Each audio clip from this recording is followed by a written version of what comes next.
The OHP Uncut Podcast with Kannon. It's Kannon, live from my house. Look what's on TV. Blippi. You ever seen Blippi? Little creepy. Kids love him though. So my daughter's into that. My younger daughter. My older daughter right there. Say hi, Ava. Yep. Typical 9-year-old. Loves Melanie Martinez, who we have on the show right now. We're going to talk to Melanie about her transformation into creature mode. This is her third album. It's called Portals, and she doesn't look like what you may be used to or sound like what you may be used to with Melanie Martinez, but she is incredibly talented, and the artistic vision behind what she's done is absolutely incredible. We'll let her explain that right now on OHP Uncut. Go ahead and click subscribe. That's how you can win a virtual meet and greet with your favorite artist. We pick new subscribers and they win virtual meet and greets. Pretty easy. Just click subscribe. It's Melanie Martinez in creature mode on OHP Uncut. Let's go. The OHP Uncut Podcast with Kannon.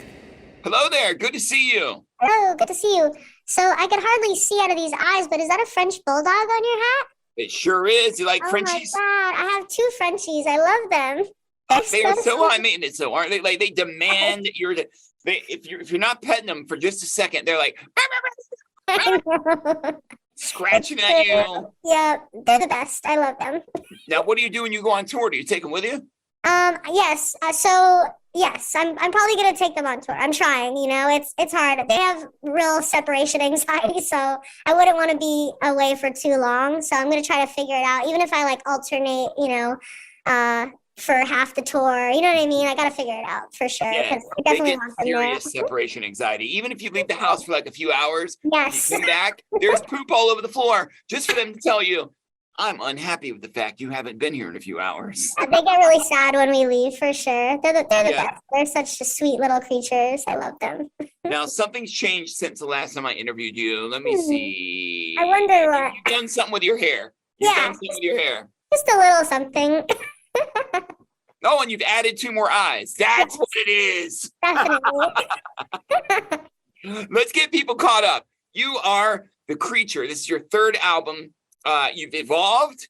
We started out with Crybaby, then K-12, and now Portal. You've gone through the portal, and you have become what we see here today. Describe how it's different than what we heard on the last album and what this signifies. Yes, so with my first album, Crybaby, it was, about the character's childhood, and that part of her growing up, and then K-12 was like her school experience, and then I decided to essentially, show that it's the same soul, but just a different vessel by killing the character off and showing that she is, in the afterlife as this new being. So this is essentially Crybaby just in a new vessel. So, and it's, the new album Portals is about immortality. It's about how we're all connected and we're all here to just learn and grow from one another. It's all based off past life regression therapy books that I was reading over, the past few years. And just connecting a storyline from death all the way to birth. So that's what the album's about. There's a lyric in Void, and it's very powerful. I hate who I was before. I fear I won't live to see the day tomorrow. Yes. Where did that come from within yourself? Well, when you're playing the same music over and over and over again and touring it, it can be very stifling to your growth when you have to constantly go back to your older self to perform these songs and to live in that Crybaby era for so long. I mean, I was living in it for years, and Dollhouse was a huge song. I mean, there were so many humongous songs on that album. Yeah, for sure. I mean, it's definitely an album that I will cherish forever, and I'm so grateful that I was able to tap in and create that. But also at the same time, like any artist, you grow, you outgrow your stuff, and you're in a different place now. And that's kind of where that came from, is just general anxiety and loneliness and this feeling of just being a new person and wanting to share my new creative self with people and this new era with people. So yeah. Let's go down a list of these songs real quick and tell me which ones stand out as the most meaningful for you and the ones you look forward most to performing at your ridiculously sold out, incredible shows, selling 140,000 tickets in 3 days. Jesus Christ. I mean, that's insanity. Some of these tickets are going for $1,000 on retail sites. That's amazing. So that's crazy. That's so crazy. It's mind blowing, right? Yeah. Sure. Tell me about Fairy Soiree. Fairy Soiree is a really fun song.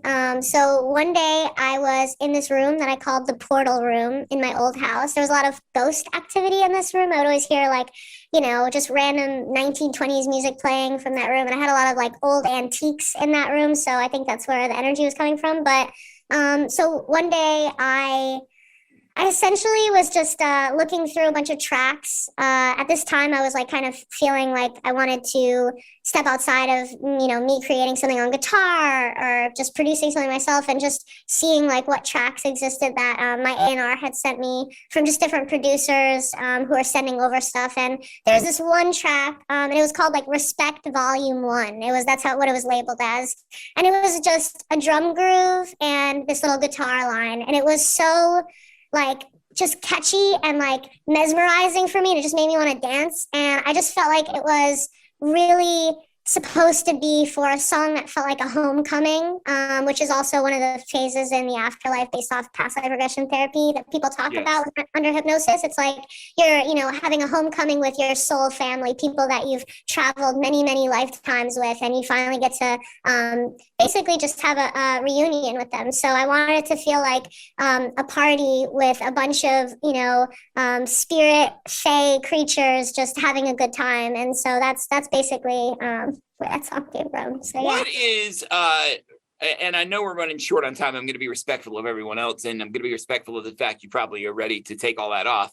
But what's the most powerful paranormal experience you've ever had? Most powerful, I would say, the old house that I lived at had a lot of activity in it. I just moved recently, maybe a year ago.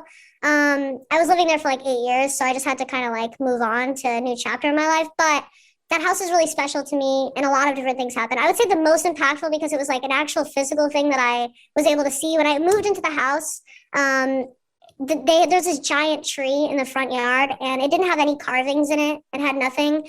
The year that I was turning 23, I was watering the grass outside, and it was nighttime, and I flashed a light at the tree, and there was a giant 23 carved into the tree.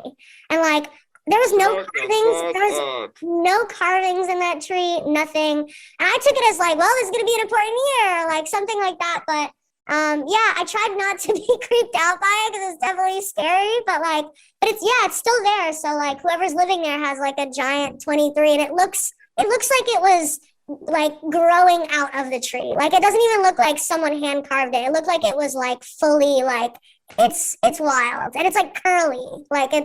It has a font. It's very strange. So yeah, that was interesting. Do you think you're maybe a sensitive? Do you feel like you're a sensitive? I'm pretty sensitive to energy, and I like to maintain and protect my peace, and light candles and incense, and kind of keep a nice, safe, peaceful space for myself at all times. Especially because this job is very high stress. Yeah. So it's good to keep myself in that calm kind of vibe. Yeah.